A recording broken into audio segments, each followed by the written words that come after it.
entire time.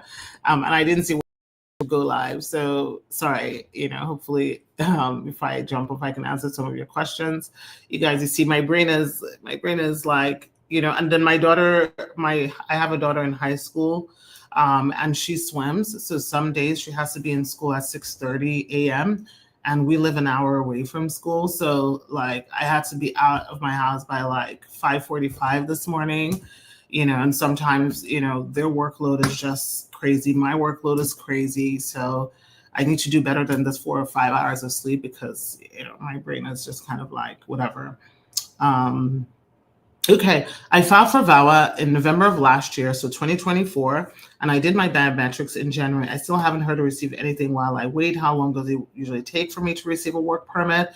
Well, ridiculously, Ray, unless I know for a fact that you filed your work permit properly and you have a proper adjustment of status, I can't tell you, because I can't tell you how many people schedule a consult with us and say, oh, they've not gotten their work permit, and then they send us their file and we realize that they did not apply for adjustment of status, or they did not apply for the correct work permit category, which is what is causing the delay. Because most people, unless there's an issue, your work permits should usually come somewhere between like 5 to 11 months, with 80% of people getting it somewhere between 6 to 6.5 months from submission. So we'll need to know what's going on with you.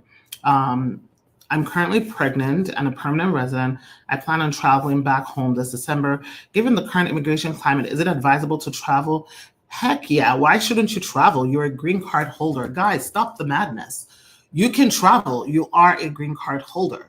The people who should not be traveling as green card holders are those who have open removal cases or who have committed any kind of crime or any kind of crime that is pending or anything like that. If that doesn't apply to you, please, you are a green card holder, travel, okay? All right, let's see. What does it mean that they transfer your case to a higher up? Well, I don't know what you're asking. There's no such thing as transferring your case to the higher up. They could either transfer your case to another field office that adjudicates the case. So for instance, with the new VAWA addresses, you're going to see at some point during your VAWA process that they're going to transfer your case to, you're going to see a transfer because they're going to transfer it to Vermont, who still is the one who reviews and makes a decision on the case.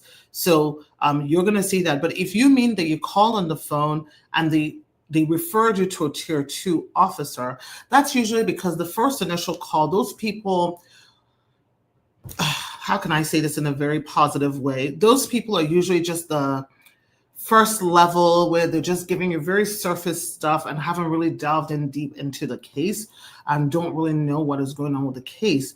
The people that they then transfer you to, depending on how complex your question is, will be like a tier 2 officer who can delve in deeper into the case, and those ones will usually call you back. Guys, as I told you, I am crazy busy today, so I can only answer one more question and I gotta jump off. For Foy Merit, I just want to follow up with you guys to remind Attorney Stacy, I haven't received an email that she promised me. I don't know who you are, so you need to send an email. I don't know what your alias is. All right, guys, I hope you have a good day. If I couldn't get your question, I'm so sorry. Join back live, when I'm live next time, or schedule a consult. All right, guys, I hope you have an amazing rest of your week, and I will touch base with you guys later. Bye.